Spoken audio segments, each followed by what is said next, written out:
notre compétition quand même a une existence. La 33e édition, comme on le disait. Les pays les plus titrés, donc, c'est l'Égypte avec 7 titres, le dernier en 2010. Ensuite vient le Cameroun et Nigeria et Ghana qui en ont 4. Le meilleur buteur de la compétition, c'est un Camerounais, Samuel Eto'o, 18 buts. Quant au joueur le plus capé, c'est Rigobert Song, 36 matchs. Camerounais aussi, mais on va voir quelque part qu'il peut être menacé. Donc, avant de faire vos pronostics et de dire un petit peu ce que vous pensez des matchs d'ouverture, en fait, si on parlait du profil type du joueur de la CAN, il a 26 ans et 8 mois. Il évolue en Europe, comme on l'a dit, 62%. Il a une valeur marchande d'à peu près 3,53 millions d'euros. Les chiffres transferts donc, l'équipe la plus chère, donc c'est un peu celle qui est annoncée parmi les favoris, qui a une valeur moyenne de 12,3 millions d'euros, une valeur moyenne globale. Bon, évidemment, c'est porté par les 80 millions de Sadio Mané. Donc, ensuite, viennent la Côte d'Ivoire, à peu près, le Nigeria, Côte d'Ivoire, à peu près 10 millions, le Nigeria, à peu près 9 millions. À l'opposé, les équipes les moins chères, évidemment, c'est certainement parce que la plupart de ces joueurs jouent dans leur pays.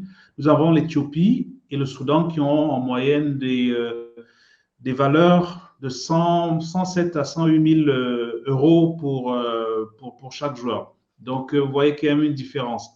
Ensuite, comme il faut aller voir la surprise, parce que c'est l'autre très grand favori, c'est l'Algérie qui n'arrive qu'en 5e position avec une valeur moyenne de 6,9 millions d'euros par joueur en termes de valeur marchande. Et je pense que c'est un petit peu lié au fait que certains joueurs algériens évoluent aujourd'hui dans les pays du Golfe, notamment le Qatar, puisque je crois qu'il y a 4 de leurs titulaires qui évoluent dans ces zones qui dévalorisent mécaniquement les joueurs.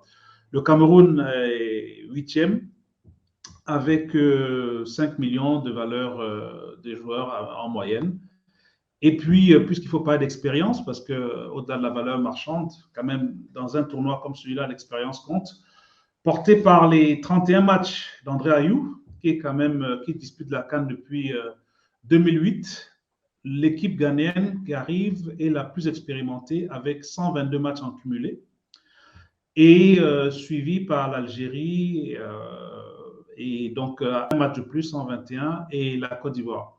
Donc évidemment, comme je disais tout à l'heure, André Ayew, 31 matchs, le record quelque part de Rigobert Song est un petit peu menacé, entre guillemets, parce qu'il suffirait que le Ghana arrive en demi-finale pour que André Ayew prenne le leadership dans les participations.